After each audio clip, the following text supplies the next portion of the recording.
I found my wife's wedding ring in someone else's trash. Not misplaced, not lost. In the garbage.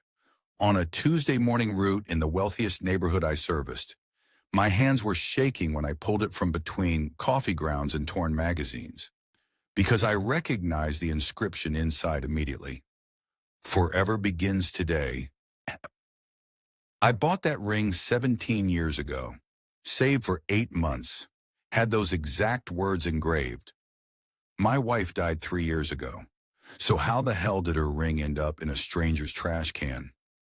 I stood there on Oleander Drive, garbage truck idling behind me, staring at the gold band that should have been buried with her, that I watched the funeral director place on her finger before they closed the casket. The house belonged to someone named Whitmore. Big colonial with black shutters, Mercedes in the driveway. Nothing about it connected to my life. I'd never been here before, never heard the name, but they had my dead wife's ring. I pocketed it, finished my route on autopilot, couldn't think, couldn't breathe right. By the time I got home, I'd convinced myself I was losing my mind. Grief does that, makes you see things that aren't there. Maybe it just looked like her ring. Same style, same inscription. Coincidence. Except it wasn't. I pulled out the photo album that night, found our wedding pictures, zoomed in on her hand, same ring, same tiny scratch near the band from when she caught it on a fence post in our backyard. Same everything. I didn't sleep. At dawn, I called my supervisor, told him I had food poisoning. Then I drove back to Oleander Drive and parked 3 houses down. The Mercedes left at 7:45. A woman, blonde, late 50s maybe, didn't recognize her. I waited until 8:30. Then I walked up to that house and rang the doorbell. No answer. I rang again. Nothing. I was about to leave when I heard it. A sound from inside. Faint, like something falling. The door was locked, but the side gate wasn't. I know what you're thinking. Don't do it. Walk away. Call the cops. But my wife's ring was in that trash. My wife who died 3 years ago in a car accident on Highway 52. Who I buried on a Thursday in October while it rained so hard I couldn't see the priest's face. I went through that gate. The backyard was immaculate. Pool, patio furniture, gardens that looked professionally maintained. The back door was glass, and through it I could see into the kitchen. That's when I saw the photographs, dozens of them, covering the kitchen table. And in every single one was my wife. My legs almost gave out. I tried the door handle, unlocked. I stepped inside. The photos weren't recent. They were old. From before I knew her. Sarah at maybe 19 or 20, different hair, thinner, smiling in ways I'd never seen. And in most of them, she was with another woman. Dark hair, pretty, around the same age. They looked close, arms around each other, heads touching. The kind of photos you take with someone who matters. I picked one up. On the back, written in blue ink, Sarah and me, summer 1995. Sarah never mentioned a friend named. I flipped it over again. There was no name, just me. I looked at the others. Beach photos, concert photos, apartment photos, a whole life I knew nothing about. Then I found the one that made my blood run cold. It was Sarah, older, maybe mid-20s. And she was wearing a wedding dress, but not my wedding dress, not the one from our wedding. She was standing next to a man I'd never seen before. Dark suit, handsome, big smile, and on her finger was the ring I'd pulled from the trash. I heard a car door slam outside. My heart stopped. I shoved the photo in my pocket and looked for a way out. The front door opened. I dove behind the kitchen island just as footsteps entered the hallway. I know someone's in here, a woman's voice called out. Cold, steady. I saw your truck parked down the street. I didn't move, didn't breathe. Come out, or I call the police. I stood up slowly, hands visible. The woman from the Mercedes stood in the doorway. But up close, I recognized her now. From the photographs. Older, different, but the same dark hair, same eyes. "You're the friend," I said. "From the pictures." She didn't flinch. "Who are you?" "My name is Marcus Reed, and you have my wife's wedding ring." Something flickered across her face. Fear, maybe, or recognition. "Your wife?" "Sarah. Sarah Reed. She died 3 years ago, and that ring was buried with her." The woman's face went white. Actually white. She grabbed the counter like she might fall. "That's impossible," she whispered. "I have the photo. From your table. She's wearing the ring." The woman looked at me like I was a ghost. Then she walked past me to the kitchen table and picked up one of the pictures. "Sarah's dead?" "Car accident, October 2021. She sat down hard in one of the chairs. "Oh my God! Who are you?" I asked. She looked up at me. Her eyes were filling with tears. "My name is Rebecca Whitmore, and Sarah was my wife." The room tilted. "What?" "We were married in 1997. She left in 1999. Disappeared. I looked for her for years. Police couldn't find her. Private investigators found nothing. It was like she vanished." I couldn't process what she was saying. "That's not possible. I met Sarah in 2004. We got married in 2007. Rebecca stood up and walked to a drawer. She pulled out a folder. Inside was a marriage certificate. Sarah Mitchell and Rebecca Whitmore. Married June 14th, 1997. My wife's face stared up at me from a Xeroxed photo ID. "Mitchell was her maiden name," Rebecca said quietly. "Reed was my last name." Rebecca nodded. "She never divorced me. Legally, she was still my wife when she married you." I sat down. My legs wouldn't hold me anymore. "Why did she leave?" Rebecca's face hardened. "That's what I've been trying to figure out for 20 years. She pulled out another photo. This one was different. Sarah and Rebecca together, but Sarah's face was bruised. A black eye. Swollen lip. "This was taken 2 weeks before she disappeared," Rebecca said. My stomach turned. "Did you?" "No." Rebecca's voice was sharp. "I would never. This happened at her job. She was a manager at a jewelry store downtown. Said a robbery went wrong. The police investigated. Found the guys who did it. But Sarah was different after that. Paranoid. Scared. She started acting strange." "Strange how?" "Hiding things.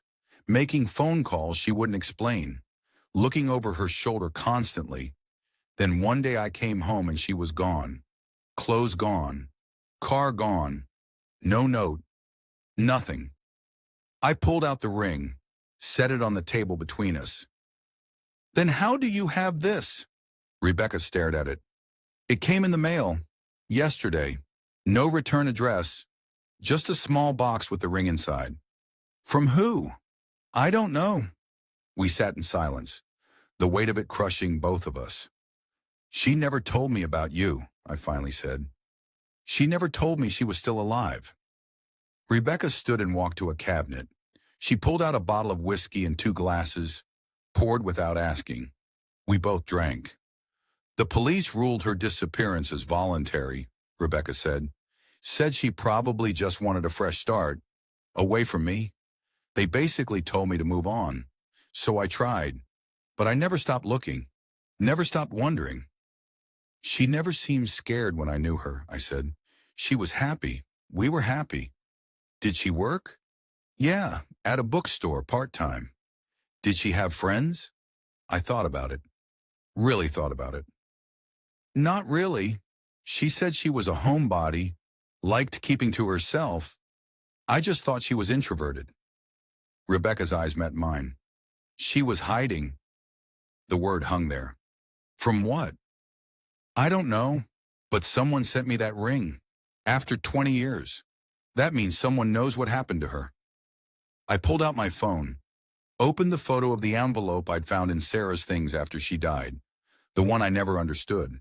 It was addressed to her, no return address, postmarked 3 days before the accident. Inside was a single sentence. They know where you are. I'd thought it was junk mail, a scam, but now I showed Rebecca. Her hand shook as she held the phone. This came before she died? 3 days before. Do you still have the original? At home. Rebecca stood up fast. We need to go. Now. Why? Because if someone sent me that ring, they're sending a message. And if Sarah died 3 days after getting that note, it wasn't an accident. My heart was pounding. The police said, the police don't know what we know. I followed her to her car. We drove to my house in silence. My mind was racing. Sarah in a wedding dress with another woman, Sarah with bruises, Sarah running, Sarah hiding for 20 years, Sarah dead on a rain-slicked highway when her brakes failed. We got to my house and I tore through the boxes in the garage. Found the envelope. Rebecca held it up to the light. There's something else in here. She tilted it. A tiny piece of paper fell out. So small I'd missed it before. On it was a phone number, handwritten. And below it, when you're ready to tell the truth. Rebecca pulled out her phone and dialed. It rang once, twice. Hello? A man's voice. Older, tired. Who is this? Rebecca demanded. Silence. I said, who is? Is this about Sarah? Rebecca's eyes went wide. Yes. Then we need to meet. Tonight. Because the people who killed her are coming for you next. The line went dead. Rebecca and I stared at each other. What did she do? I whispered. Rebecca's voice was hollow. I think she saw something she shouldn't have. At that jewelry store. During the robbery. And someone's been looking for her ever since. My phone buzzed. Unknown number. I answered. Mr. Reed? A woman's voice. Professional. Cold. Yes? This is Detective Hahn with Metro Police. I need you to come to the station immediately. We have questions about your wife's death. Why now? It's been 3 years. New evidence has come to light. We're reopening the case as a homicide investigation. The phone slipped from my hand. Rebecca caught it, spoke into it. What evidence? I'm sorry, who is this? Rebecca Whitmore, Sarah's wife. Silence on the other end. Ma'am, according to our records, Sarah Reed was married to Marcus Reed, not... Check your records from 1997. Sarah Mitchell married me 6 years before she married him, which means one of those marriages was fraud. And if you're calling this a homicide, I want to know why. Another pause. Come to the station, both of you, now. The call ended. We got in Rebecca's car. Neither of us spoke. What was there to say? My wife lived a double life. Or maybe I was the double life. Maybe Rebecca was the real one, and I was the escape. Either way, Sarah was dead, and someone killed her. The police station was downtown. Fluorescent lights, plastic chairs, the smell of burnt coffee and anxiety. Detective Hahn was waiting, mid-40s, sharp eyes. She led us to an interrogation room. We received an anonymous package this morning, she said. Inside was a USB drive. On that drive were photographs, time-stamped, from the night Mrs. Reed died. She opened a laptop and turned it toward us. The screen showed a parking lot, dark, rainy. Sarah's car pulled in. She got out, looked around nervously. Then another car pulled up, black sedan. 2 men got out. One of them approached Sarah. They talked. She shook her head, backed away. The man grabbed her arm. She pulled free, ran toward her car. The second man moved fast, got between her and the vehicle. Sarah turned, tried to run the other way. That's when the first man pushed her. She fell, hard, hit her head on the concrete. The men looked at each other. Then they picked her up, put her in her car. One of them got in the driver's seat. The video cut off. I couldn't breathe, couldn't think. They staged it, Rebecca said. Her voice was shaking. Made it look like she lost control in the rain. Detective Hahn nodded. The vehicle was found on Highway 52, but according to this video, she never made it out of that parking lot alive. Someone drove it thereafter. Who sent you the video? I asked. We don't know, but whoever it is wants these men caught. Why now? Rebecca said. Why wait 3 years? Detective Hahn leaned forward. Because 2 days ago, one of those men was found dead, apparent suicide. But the circumstances were suspicious. And yesterday, the second man disappeared. His family reported him missing. She pulled out 2 photos, mugshots. Do either of you recognize these men? I'd never seen them before, but Rebecca went pale. That's him, she whispered. Who? The man who robbed the jewelry store in 1999. The one who gave Sarah those bruises. Detective Hahn's eyes sharpened. You're sure? Positive. I spent months looking at police files. That's him. Everything clicked into place. Sarah witnessed something during that robbery. Something worse than theft. And these men spent 20 years hunting her down. What did she see? I asked. Detective Hahn pulled out another file. The jewelry store robbery in 1999 was never fully solved. 3 men broke in, took about $200,000 in diamonds and gold. But the owner of the store, Vincent Caruso, was shot during the robbery. He survived, barely. But he identified one of the suspects.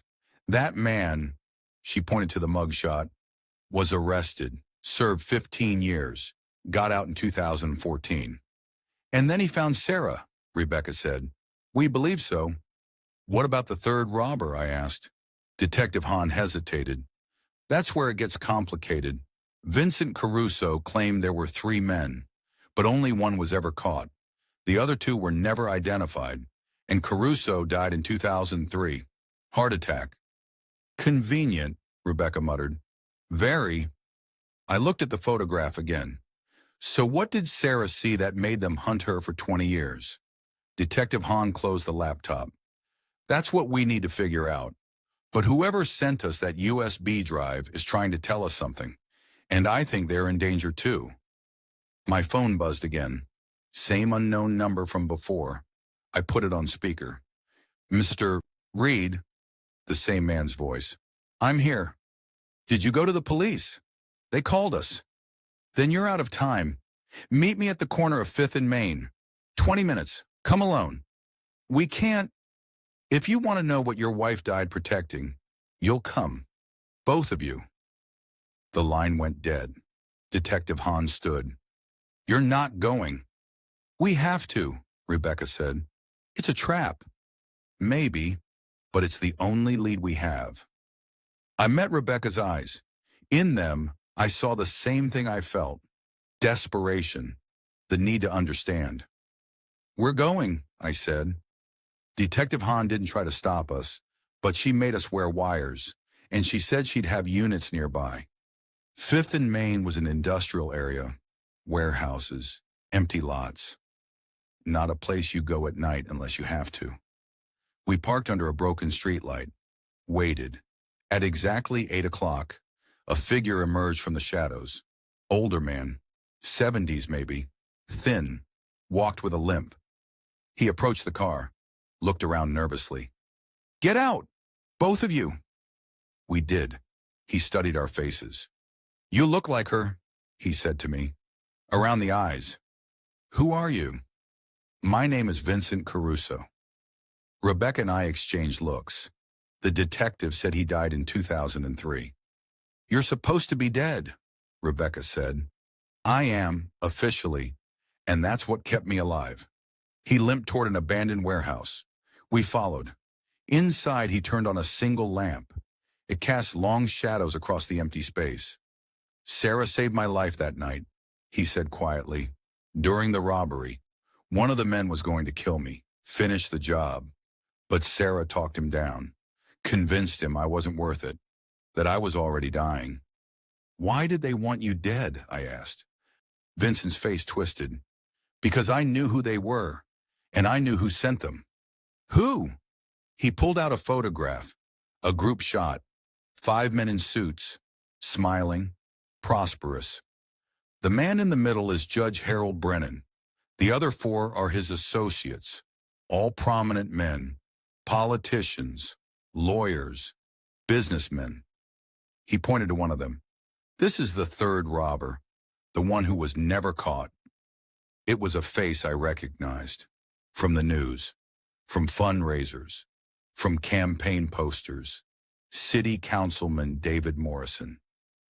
He's running for mayor, Rebecca whispered. And he can't afford anyone knowing he committed armed robbery in 1999, Vincent said. Especially now. Sarah knew, I said. Sarah knew everything. She was working that night because she was covering for another manager. Wrong place, wrong time. But she had a photographic memory, remembered faces. And when she saw Morrison on TV years later, she recognized him. Why didn't she go to the police? Vincent laughed bitterly.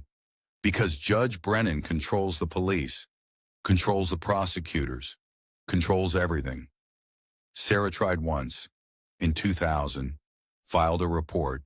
2 days later, her apartment was broken into. She came home to find everything destroyed, and a note that said, "Stay quiet or die." So she ran, Rebecca said. She ran, changed her name, started over, and for almost 20 years it worked. What changed? I asked. Vincent's expression darkened. Morrison announced his campaign for mayor 18 months ago. It was a big deal. Lots of media attention, photographs everywhere. And someone who knew Sarah saw her, recognized her, told Morrison. Who? I don't know. But once Morrison knew she was alive, he sent his men, the same men from the original robbery, to finish what they started. I felt sick. They killed her for something she saw 20 years ago. They killed her to protect a career, a legacy, power. Rebecca's fist clenched. We have to tell someone. Who? Vincent demanded. Brennan has been a judge for 30 years. Morrison is about to be mayor. They're untouchable. The detective is probably already compromised. They have people everywhere. Then why are you telling us? I asked. Vincent reached into his jacket, pulled out another USB drive. Because Sarah sent me this before she died. Insurance. She recorded everything. Her testimony, names, dates, evidence. Everything needed to bring them down. But she didn't want to do it alone. She was scared, and she had a son to protect. My world stopped. What? Vincent looked at me with pity. She didn't tell you? Tell me what? Sarah had a son from her first marriage to Rebecca. They adopted him in 1998. He was just a baby. Rebecca's hand flew to her mouth. Oh my God, when she left, I thought she took him because she didn't trust me. But she was protecting him. Where is he? I demanded. I don't know. Sarah placed him with a family friend, someone completely disconnected from her life. She never told me who. Said it was safer that way. My mind was reeling. Sarah had a child, a son, 25 years old now, and he had no idea his mother was murdered. The USB drive, and I said, we can use it. Go to the FBI. Bypass the local corruption. Vincent handed it to me. That's what Sarah wanted, but you need to move fast. Morrison's campaign announcement is in 3 days. After that, he'll be too visible, too protected. How do we find the son? Rebecca asked. Her voice was breaking. There's a name on the drive. Sarah's lawyer. He arranged the adoption. He might know. We left Vincent in that warehouse. He refused to come with us. Said he'd been dead for 20 years and intended to stay that way. Back in the car, Rebecca was crying, silent tears streaming down her face. I had a son, she whispered, for a year, and then he was gone. I thought she hated me, thought I'd done something wrong. She was protecting him, I said, protecting both of you. She died alone, scared. And we never knew. I wanted to comfort her, but I was drowning in my own grief. my own guilt. I'd loved Sarah, but I never knew her. Not really. We drove to a hotel. Detective Hahn called 6 times. We didn't answer. Instead, we plugged in the USB drive. Sarah's face appeared on the screen. Older, tired, but alive. "If you're watching this, I'm probably dead," she said. Her voice was steady, but her eyes were haunted. "My name is Sarah Mitchell, and I witnessed a crime in 1999 that powerful men have been trying to bury ever since." She told the whole story. The robbery, the men, the judge, Morrison, the threats, the years of running and hiding. "I met someone," she said toward the end. "Marcus. He's kind. He makes me feel safe. I want to tell him everything, but I can't, because the moment he knows, he becomes a target too." She looked directly at the camera. "Marcus, if you're seeing this, I'm sorry. I loved you, but I couldn't tell you the truth, and I'm sorry for that too." Tears ran down my face. The video continued. "I have a son. His name is Ethan. Rebecca and I adopted him when he was 6 months old. He's 25 now, lives under the name Connor Hayes. He doesn't know about me, about any of this, and he can never know, because the moment these men find out he exists, they'll use him to get to me." Rebecca grabbed my arm. "Connor Hayes, we can find him." "I've documented everything," Sarah continued. "Names, dates, account numbers, evidence of bribes and payoffs. Everything needed to take them down. But I won't be the one to do it.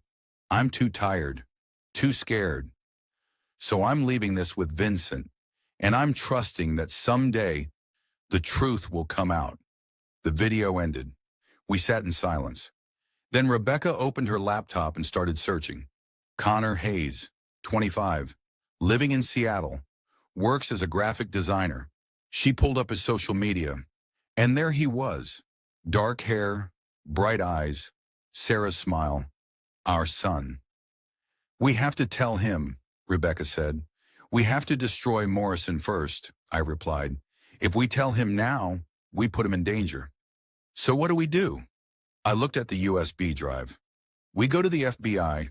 Tomorrow morning, we give them everything, and we let them handle it." Rebecca nodded, but neither of us slept that night. The next morning, we drove to the FBI field office, requested a meeting. They made us wait 2 hours. Finally, an agent came out, Special Agent Torres, young, serious. We told him everything, showed him the USB drive. His expression never changed, but his eyes got harder. "We'll look into this," he said.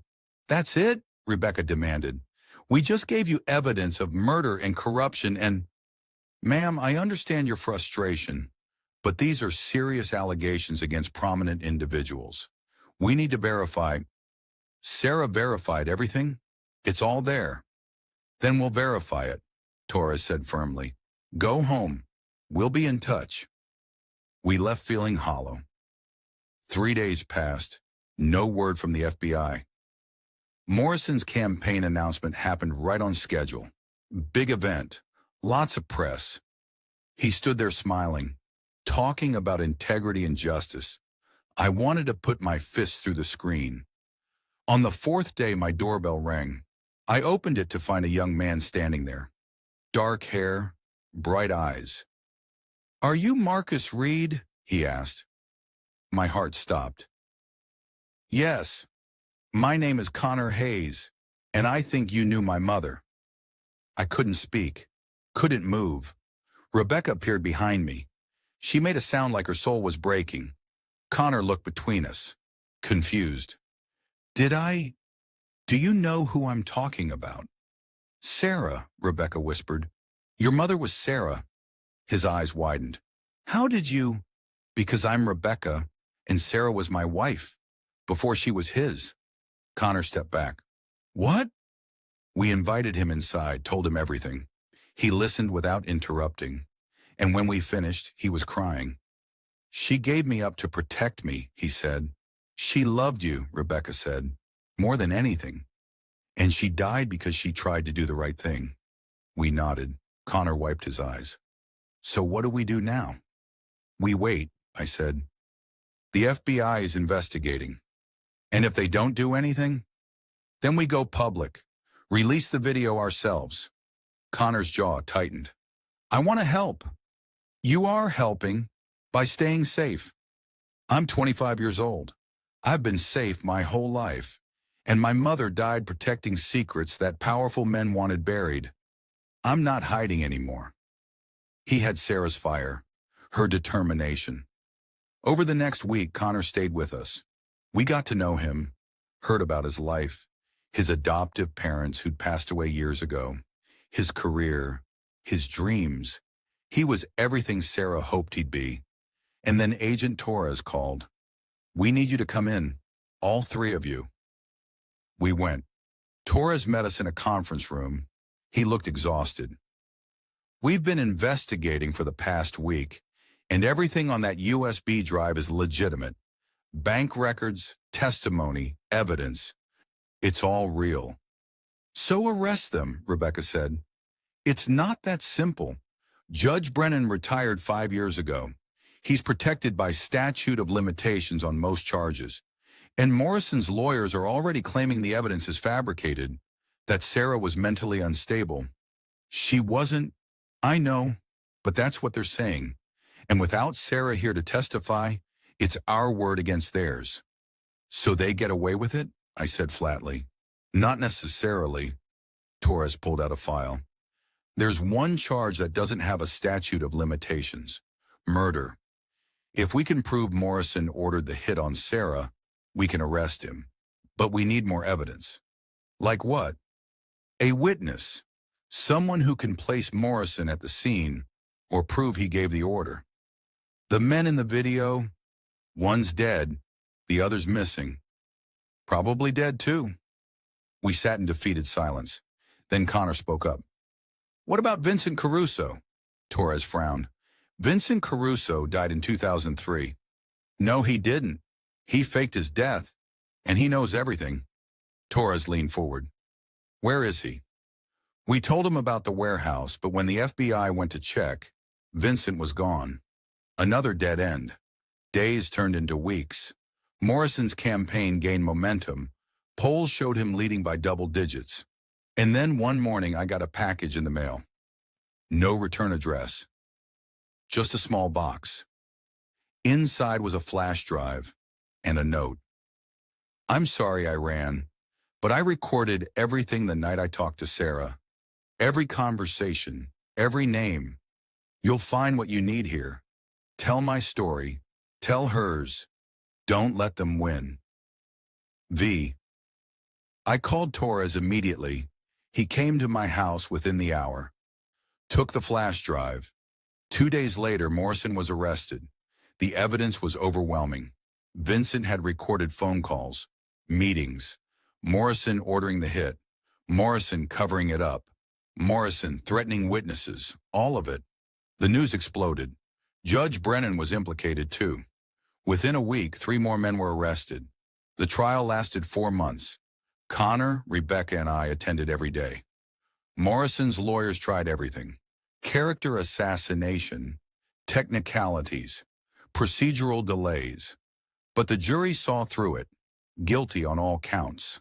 Morrison was sentenced to life without parole. After the verdict, we stood outside the courthouse.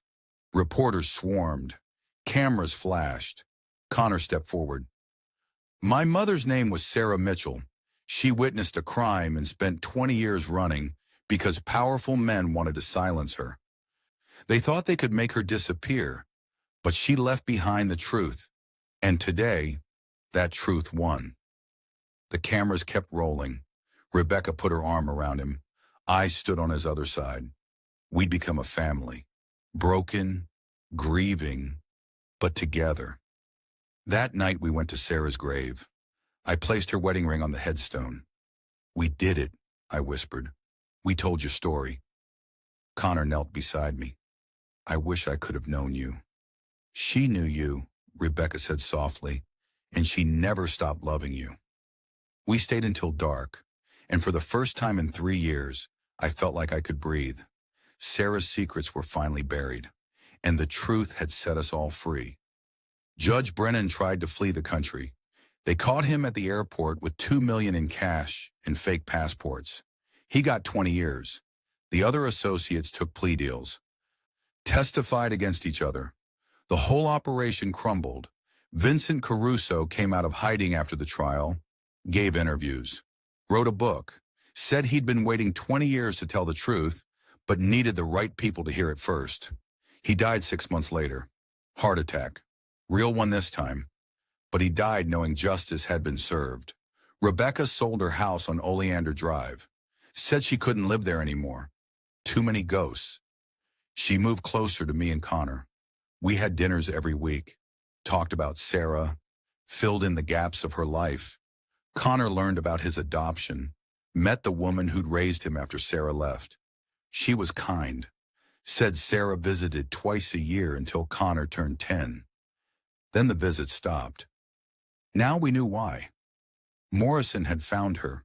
She couldn't risk leading them to Connor. Every decision she made was about protecting him. I went back to work eventually.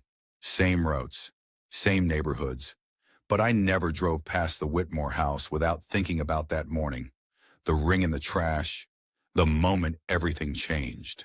Some people asked if I regretted finding it, if ignorance would have been easier. No. Sarah deserved the truth. Connor deserved to know his mother. Rebecca deserved closure. And those men deserved to pay.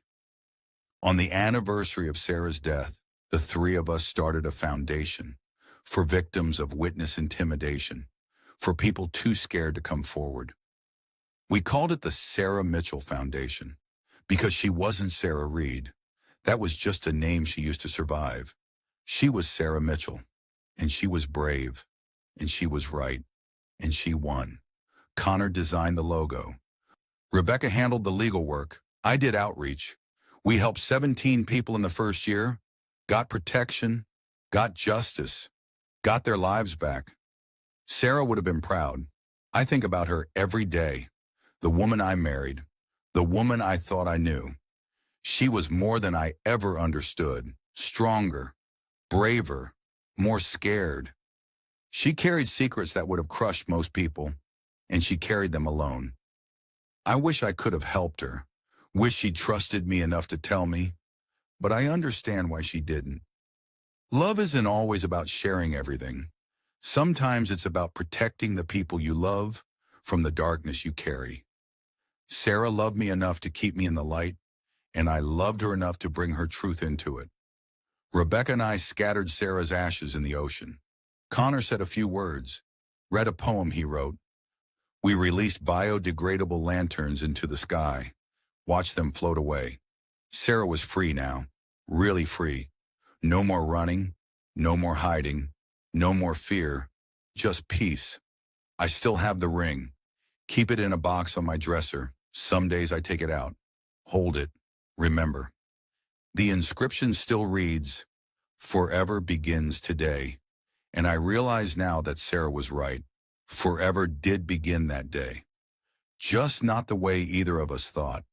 It began with a promise, a commitment, a choice to love someone completely. Even if you didn't know everything about them, even if they carried secrets, even if forever ended too soon. Connor graduated from his program last month, started his own design firm. He's talented, successful, happy. He looks like Sarah when he smiles. Rebecca started dating someone, a woman she met at a grief support group. They're taking it slow, but she seems lighter now, less haunted. I'm still single, not ready yet, maybe someday, but I'm okay. We're all okay, because we did what Sarah couldn't. We told the truth. We fought back. We won. And that's enough. The garbage route still takes me past mansions and manicured lawns. Past lives I'll never understand. But I don't look at them the same way anymore. Everyone has secrets. Everyone has pain. Everyone has something they're running from. The difference is whether you let it destroy you or define you. Sarah chose to protect the people she loved, even if it meant losing them. That's not weakness. That's strength. And I'm grateful I got to love someone that strong, even if I didn't know the whole story. Because the parts I knew were real. The love was real. The life we built was real. The rest was just survival. And you can't fault someone for surviving. Connor called last week, said he's working on a documentary about Sarah, about witness protection, about corruption. He wants to tell her story the right way. Make sure people remember. I told him I'd help. Rebecca did too, because Sarah's story isn't just about tragedy, it's about courage, it's about sacrifice, it's about a woman who stood up to powerful men and paid the ultimate price. But she didn't die in vain. She changed everything. Morrison's arrest sparked investigations in 3 other states, found similar patterns, similar corruption, similar cover-ups, 12 more arrests, 8 convictions, millions in seized assets, all because Sarah remembered a face and refused to stay silent, even when silence would have saved her life. That's the part people don't understand. She could have walked away, could have kept running, could have disappeared completely, but she documented everything instead, left a trail, made sure the truth would come out, even if she didn't live to see it. That's heroism, not the flashy kind, the quiet kind, the kind that costs everything. I visit her grave every month, bring flowers, talk to her, tell her about Connor, about Rebecca, about the foundation, about all the people we've helped. Sometimes I imagine her response, what she'd say, how she'd smile. Other times I just sit there, let the silence say what words can't. I love you. I miss you. I'm sorry. Thank you. All of it, all at once. The ring is still on her headstone. I epoxied it there. Permanent. Forever begins today. And it did. For all of us. A forever built on truth, on justice, on love that survives even death. That's Sarah's legacy. Not the secrets, not the fear, not the running, the love, the courage, the truth. And that's worth remembering. Connor's working on a portrait of her from old photographs. He's calling it The Woman Who Wouldn't Stay Silent. It's beautiful, haunting, strong, just like she was. Rebecca and I will unveil it at the Foundation's anniversary gala. 200 people, press coverage. The mayor's supposed to attend, the same position Morrison wanted. Irony isn't lost on us, but we're not bitter. We're grateful, because Sarah's story ended in tragedy, but it also ended in justice, and that's rare. Most victims don't get justice. Most witnesses stay silent. Most powerful people get away with it. But not this time. This time, a garbage man found a ring, asked questions, refused to let go. This time, a grieving wife found answers, found family, found purpose. This time, a son learned the truth, honored his mother, changed the system. This time, we won, and Sarah can rest, really rest, knowing her sacrifice mattered, knowing her son is safe, knowing the men who hunted her are behind bars. That's peace. That's closure. That's forever. I get in my truck every morning, drive the same routes, pick up the same trash, but I pay attention now. Look closer. Wonder about the stories behind every bag, because you never know what you'll find. A ring, a clue, a truth that changes everything. And sometimes that's exactly what the world needs. Someone willing to look, to ask, to care. Someone willing to find justice in the garbage. That's my job now. Not just collecting trash, but watching, remembering, honoring. Sarah would laugh at that, the poetry of it, the garbage man who found treasure. But she'd understand too. Because sometimes the most valuable things are the ones people throw away, like truth, like justice, like the courage to stand up. Sarah didn't throw those things away. She held on to them. protected them, died for them. And because she did, her son gets to live freely. Rebecca gets to heal. I get to honor her memory. And 17 other people get their lives back. That's not nothing. That's everything. So every time I lift a bag, every time I drive past a mansion, every time I see something that doesn't fit, I remember Sarah, her strength, her sacrifice, her love. And I keep looking. Because maybe there's another ring out there, another truth, another person waiting for someone to care enough to find them. And if there is, I'll be ready. Sarah taught me that, taught all of us, that ordinary people can do extraordinary things, that garbage men can solve murders, that love survives death, that truth always wins, eventually.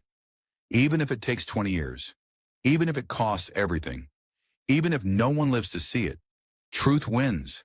And that's Sarah's forever. Not a wedding, not a promise, not a ring, a legacy, a foundation, a truth that won't die. Forever begins today. And today we remember, we honor, we continue. For Sarah, for Connor, for everyone who's ever been silenced, we speak, we fight, we win. That's love. That's justice. That's forever.